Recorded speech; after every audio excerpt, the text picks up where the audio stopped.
Bonjour et bienvenue sur Radio Mangalala. Avant de commencer, nous pouvons remercier toutes les personnes qui nous suivent ici à la Radio Mangalala.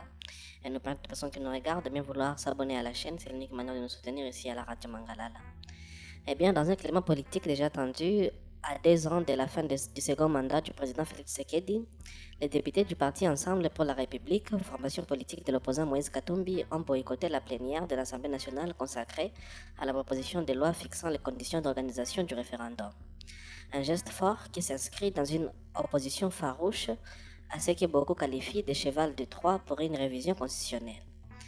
Défendu le 30 avril par le député Paul Gaspard Ngondakoy, majorité présidentielle élue de Yahuma dans le Chopo, cette proposition vise officiellement à moderniser le cadre juridique du référendum, jugé obsolète depuis la loi de 2005.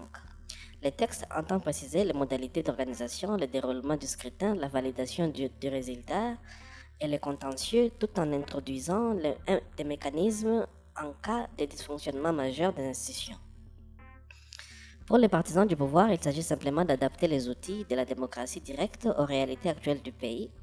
Mais pour l'opposition, dont Ensemble pour la République, ces textes représentent une menace directe à l'article 220 de la Constitution qui verrouille notamment la limitation des mandats présidentiels. Contacté par notre rédaction, un cadre d'Ensemble pour la République a justifié le boycott. Participer à cette plénière reviendrait à légitimer une manœuvre dont l'objectif réel est d'ouvrir la voie à un troisième mandat. Nous refusons de cautionner ce qui s'apparente à un coup d'État institutionnel déguisé. Moïse Katumbi a été clair, la Constitution n'est pas négociable sur les fondamentaux. Le parti de l'ancien gouverneur du Katanga, qui a multiplié ces derniers mois les mises en garde contre toute tentative de révision constitutionnelle, s'aligne ainsi sur d'autres voix de l'opposition comme Délice Sanga ou la plateforme Lamuka qui ont dénoncé des notions floues et une dérive grave. Dans une déclaration récente, Ensemble pour la République accuse ouvertement le régime de préparer une présidence à vie et appelle la population à la vigilance. Moïse Katumbi, depuis son exil, avait déjà exprimé son opposition ferme à tout changement de la loi fondamentale. Ce boycott intervient alors que la proposition de loi déclarée recevable en plénière fin avril a été renvoyée à la commission politique, administrative et juridique pour examen. L'absence des élus d'Ensemble et d'une partie d'opposition pose la question de la représentativité des débats et renforce les craintes d'une adoption en catimini d'un texte controversé. Du côté de la majorité présidentielle, on minimise l'impact du boycott. Un député proche du pouvoir a confié sous couvert d'anonymat: la démocratie avance, ceux qui boycottent s'excluent eux-mêmes du jeu. Le peuple décidera par référendum si nécessaire.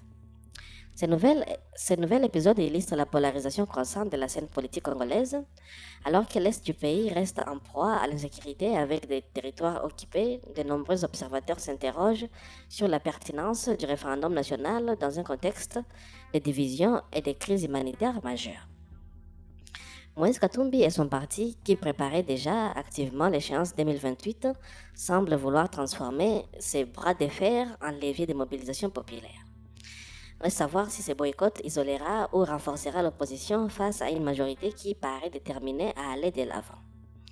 L'avenir de la Constitution de 2006 se joue-t-il aujourd'hui au Palais du Peuple? Les semaines à venir seront décisives.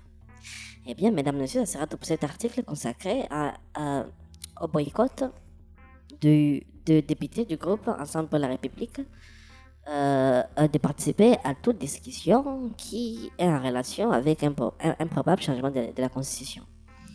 Pour la suite, restez connectés sur la radio Manga.